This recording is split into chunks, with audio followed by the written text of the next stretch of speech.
Hello everyone, welcome back to my channel. तो दोस्तों, स्वागत है आप सबका हमारी चैनल पर, जहां हम बातें करते हैं फैशन, ब्यूटी, लाइफस्टाइल, पूजा पाठ से जुड़े हुए ऑल इन टॉपिक पर मैं आपके साथ शेयर करती हूँ अपनी लाइफ का एक्सपीरियंस। तो दोस्तों, हरे कृष्णा, राधे राधे। कैसे हैं आप सब? आशा करती हूँ आप सभी लोग अच्छे होंगे। मैं भी बिल्कुल ठीक हूँ। और आज का वीडियो संतान सप्तमी, संतान साते जो है व्रत है, उसकी विधि पर है। इस व्रत को लगभग सभी माताएं करती हैं और जिन्हें कहते हैं कि संतान से संबंधित कोई समस्या है वो ज़रूर करती हैं। जैसे कि कभी कभी होता है हमारे बच्चे हमारी बात नहीं सुनते, कभी कभी हम खुद जो है बच्चे के लिए परेशान होते हैं। तो बहुत सारी चीज़ें होती हैं और जब भगवान में विश्वास होता है तो व्यक्ति हर संभव प्रयास करता है। और मेरा मानना ये है कि भगवान में ही विश्वास होना चाहिए और भगवान पर विश्वास रख के हमें हर प्रयास करना चाहिए। ईश्वर उन्हें सबको सफल बनाते हैं। चलिए, तो मैं आपको बताती हूँ संतान सप्तमी कब है। जो संतान सप्तमी है वो 13 सितंबर को जो है सोमवार के दिन है। इस व्रत को कैसे करते हैं वो मैं आपको इसी वीडियो में बता देती हूँ। मैं कैलेंडर में देख के आपको बता देती हूँ कि ये कब पड़ेगी। अनुराधा नक्षत्र में पड़ेगी और राधा अष्टमी के एक दिन पहले, ठीक है। 12 तारीख को जो है वो संतान सातें जो है वो लगेगी, शुरू होंगी। पूजा की विधि क्या है वो मैं आपके साथ शेयर करती हूँ। इस दिन जो माताएं हैं वो सुबह स्नान आदि करके अपने व्रत का सर्वप्रथम संकल्प करती हैं। सबसे पहले इस व्रत का संकल्प किया जाता है। संकल्प लेने की विधि आप सबको पता है, मैंने शेयर कर रखी। नहीं पता है तो आप चेक कर लीजिएगा। संकल्प लेके सूर्य देव को जल देकर, तुलसी मैया को जल देकर, उसके बाद हम एक जो है वो चौकटा बनाते हैं। ये आटे के द्वारा निर्मित किया जाता है। आप आटे में हल्की सी हल्दी मिला के और चौकोर एक चौकटा बनाते हैं। हम अपनी संपूर्ण पूजा की विधि को उसी के अंदर करते हैं।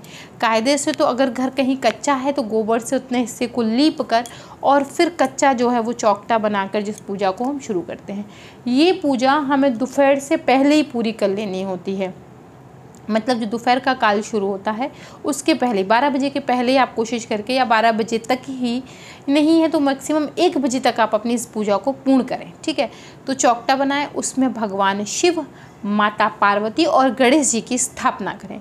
छोटे से कलश की स्थापना कर लें, गणेश जी का आवाहन कर लें, शंकर जी, माँ पार्वती की स्थापना करके अपने पूजन को करें। इसमें भगवान शिव, माँ पार्वती, श्री गणेश का जो है वो आप जलाभिषेक करवाएं। उसके बाद आप भगवान जी को जो है चंदन, कुमकुम ये सब लगाएं। उसके बाद आप गणेश जी को पीली जनेऊ, भगवान शिव को जो है वो सफ़ेद जनेऊ, माँ पार्वती को लाल चुनरी, श्रृंगार का सामान अगर आप चढ़ाना चाहते हैं बिल्कुल चढ़ाइए, अगर आपकी क्षमता है तो ज़रूर चढ़ाइए। ये सब चढ़ाकर आपके पास एक कच्चा सूत होना चाहिए उपलब्ध। उसमें आप कच्चे सूत को एक ऐसे लंबे से इतना बड़ा काट लिया जाता है, तोड़ लिया जाता है उसे, और उसको ऐसे गोल गोल करके भगवान शिव को पहनाया जाता है। भगवान शिव को पहनाने के बाद आपने जो भी भोग बनाया है, इस दिन भोग क्या लगता है, विशेष भोग लगता है। इस दिन खीर लगती है भोग में और 7 बड़े बड़े पुए बनते हैं। इसको संतान सप्तमी ही कहते हैं। एक ऐसे हम गुड़ के आटे से गुड़ को भिगो कर और उस गुड़ को हम पानी में छान कर, जैसे हम लोग गुलगुले के लिए बनाते हैं बैटर, ठीक वैसे ही हम आटा मार लेते हैं और उसमें हम गुड़ के पानी से मार के साइड से उनको हल्का सा गोंटते जाते हैं और राउंड राउंड 7 पूड़ियाँ टाइप की बना लेते हैं। मीठी पूड़ी होती हैं वो बनाते हैं और उनको हम जो है वो आप घी में तल के, अगर आपकी क्षमता है तो आप उसमें बनाएं, तेल में तल लें, आपकी जैसी क्षमता है। और मीठी जो है वो खीर चावल की, यही भोग लगता है और कोई अन्य भोग नहीं लगता है। ऐसा नहीं कि आप सब्जी लगा देंगे, ये लगा देंगे, नहीं, सिर्फ इन्हीं 2 चीज़ों का भोग लगता है, मीठी खीर का और 7 पुए का। इनका भगवान को भोग लगाया जाता है। आप फल चढ़ा सकते हैं और दूध से या नारियल से बनी हुई मिठाई का भी भोग लगा सकते हैं, और अन्य किसी मिठाई का नहीं, फल या दूध से निर्मित किसी भी मिठाई का भोग लगा सकते हैं, उसमें कोई समस्या नहीं। नारियल की मिठाई का भी भोग लगाया जा सकता है। भगवान की, शिव की, माँ पार्वती की आरती कर कर होम अवश्य कर लें। 11 चाहें तो आहुति देकर आप हवन भी कर सकते हैं। फिर अगर आपके घर में संतान नहीं है, आप संतान प्राप्ति के लिए व्रत कर रहे हैं, तो आप अपने पति को बैठा लें, उनके साथ जो मिलकर इस व्रत को पूरा करें। आपकी संतान है, उसके अच्छे स्वास्थ्य, उसके अच्छे भविष्य के लिए अगर आप ये पूजा कर रहे हैं तो आप अपने बच्चे को वहाँ बिठा लें और बच्चे के साथ आप उस पूजा को पूर्ण करें। फिर उसको भी तिलक लगाएं, चावल लगाएं, और जो आपने कच्चा सूत भगवान शिव के पास रखा है वो निकाल के हम अपने बच्चे की कलाई में बांध देते हैं।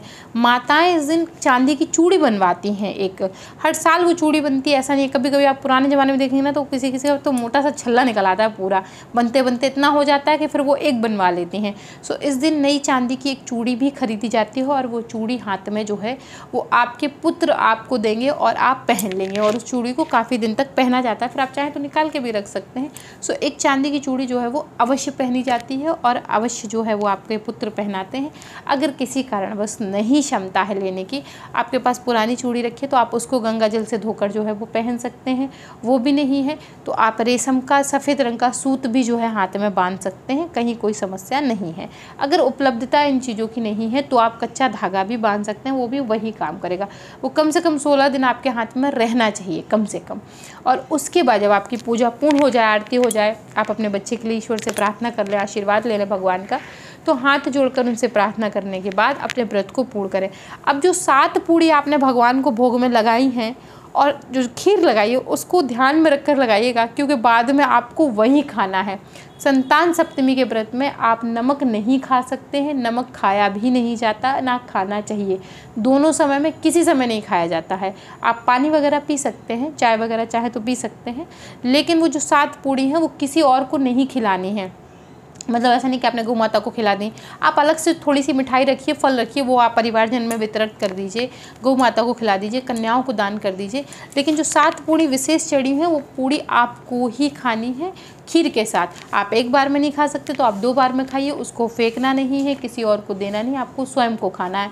सो वो पूड़ी जब आप बनाइएगा तो आप उनका साइज़ मेज़र करके बना लीजिए, क्योंकि आपको पता रहे कि हाँ मैं इतना खा लूँगी, तो उतना ही बनाइएगा। उस प्रसाद को फेंका नहीं जाता है, ना ही किसी को दिया जाता, वो आपका प्रसाद होता है और आपको ही उसे ग्रहण करना होता है। सो दोस्तों, संतान सप्तमी की व्रत की जो है वो ये विधि थी। कथा की किताबें आपको मार्केट में अवेलेबल हो जाएंगी, आप जाके खरीद लीजिएगा, उसमें और विस्तार में भी चीज़ें लिखी होती हैं। हम माँ पार्वती भगवान शिव की पूजा इसलिए करते हैं इस दिन, ताकि हम उनसे प्रार्थना करें कि जैसे आपको गणेश जी की प्राप्ति हुई वैसे हमें हमारे पुत्र की प्राप्ति हो, हमारे पुत्र का जो बल बुद्धि तेज है वो बिल्कुल आपके गणेश जी जैसा हो जाए, और हमारा पुत्र भी बलवान बने, बुद्धिशाली बने, बुद्धिजीवी पुत्र बने, और ज्ञान जो है उसके पास भंडार आ जाए आपके द्वारा। तो इस तरीके की प्रार्थना जो है वो हम ईश्वर से करते हैं अपने संतान के अच्छे स्वास्थ्य के लिए, उसके भविष्य के लिए, उसकी सुरक्षा के लिए, आने वाली संतान के लिए भी कर सकते हैं, और ईश्वर से प्रार्थना कर सकते हैं अगर कहीं कैसी कोई समस्या है तो भगवान जो है हमारी गोद भी जल्दी भरे। सो दोस्तों, ये व्रत हम इसलिए करते हैं, इसे शादीशुदा महिलाएं करती हैं, स्वाभाविक है, कहने की बात नहीं, लेकिन चूँकि कमेंट कभी कभी ऐसा आ जाता है, मुझे हंसी आ जाती है पढ़ के।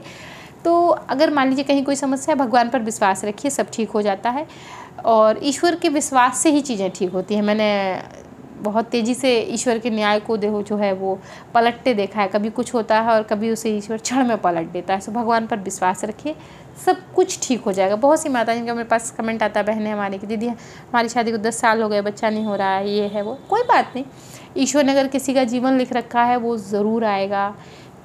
आप अपना प्रयास करिए, बस प्रयास ज़रूर होना चाहिए, रहे कि हाँ हमने अपना संपूर्ण कोशिश की है।